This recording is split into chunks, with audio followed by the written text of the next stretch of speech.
Trudeau is now a mouse in the kitchen running around. You see them just under your cabinetry. His own cabinet has a broom and they're trying to get him.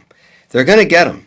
They're going to get that little mouse pretty soon. And it's going to be great because it's going to open up Canada to bring back to international investing. I am very excited about investing in Canada again. I haven't touched it in 8 years. Trudeau's the worst manager in history of Canada. I've said that countless times. It's the end game now. It's very important that we get rid of him soon. But I think Canada is in a great position right now because we need energy in North America, and we have it. We need data centers. Canada can lead in AI. Um, we need to get rid of Trudeau. I thank him for his service, and just it's time to move on. I mean, they're going to get the mouse. I don't care if they put a goat in running Canada. It's better than what we got right now. I'm happy to put a goat in Parliament, and we just listen to that goat nay, yes or no. It's better than what we have right now. Trudeau has killed Canada.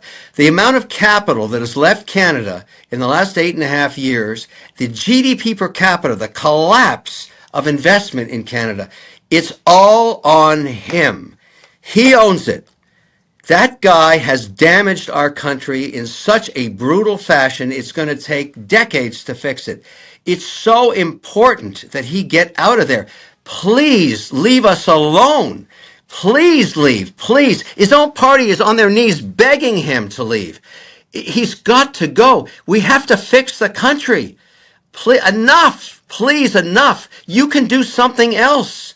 He's still got his passport. He can stay in Canada if he wants. I don't know what he's going to do. I don't care. He's just got to step aside. The damage, the abuse, the mismanagement, the incompetency. I'm so There ashamed of what. was Kevin O'Leary speaking on Canada's debt crisis. And what has formed under Justin Trudeau is a horrible situation. Um, Canada has had capital flight on unprecedented levels. Canada has seen business investment collapse. And the economy, as everyone knows, is in a tarnished state. And I'm going to present to you today one of the most simple and basic reasons, and that reason should be just enough for you, for anyone in this country to see that Justin Trudeau is not right for us. And he should be gone.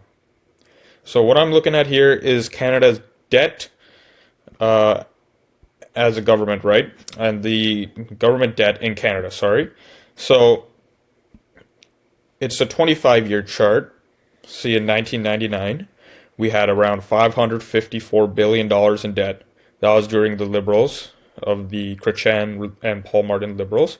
So in around 2005, Harper came in, and that was at 494 billion.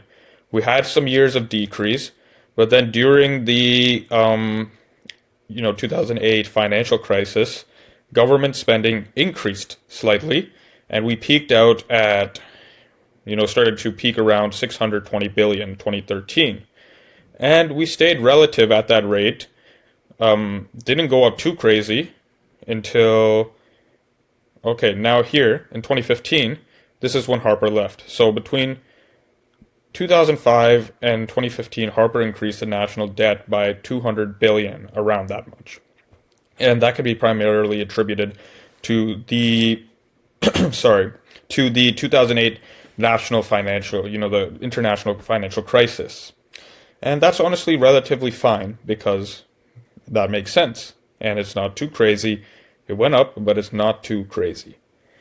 So now let's see Trudeau era. So we're going to break this down into multiple, sections. We're going to talk about Trudeau between 2015 to 2019, and then 2019 to 2022. That's the COVID era, and then 22 and onwards. So between 2015 and 2019, Trudeau started at 628 billion, and he went up to around 685 billion. Relative. So it's not too crazy yet, but still quite a bit. And then you can see in 2019, things start to really take off. And yes, COVID happened, but let's be honest, all those CERB payments, all those, wage subsidies and benefits that everyone got, some got rightfully so, some got fraudulently. It was a lot of stimulus for the economy, and I'd say was too much stimulus, and has now come to bite us in the butt because now we are at rates after 2020-21. We're at government debt rates of $1 trillion. Okay, see that rate right there, that hike in the level of debt here. In 2020, it was 721 billion.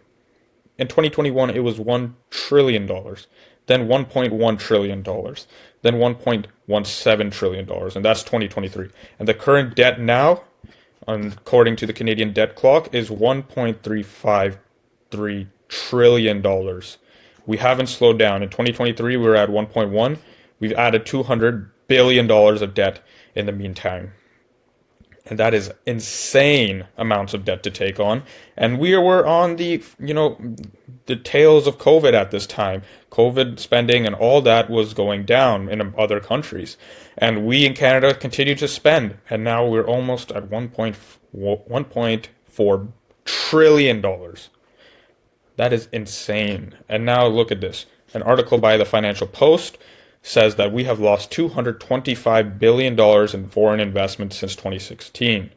We have lost investment in Canada. Capital has seen outflows to the United States and Europe and other countries.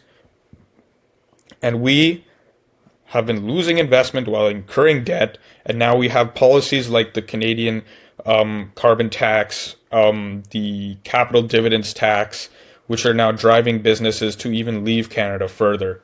Affordability has hit crisis levels here, but Trudeau just wants to tax, spend, and kill us economically and mentally in this country.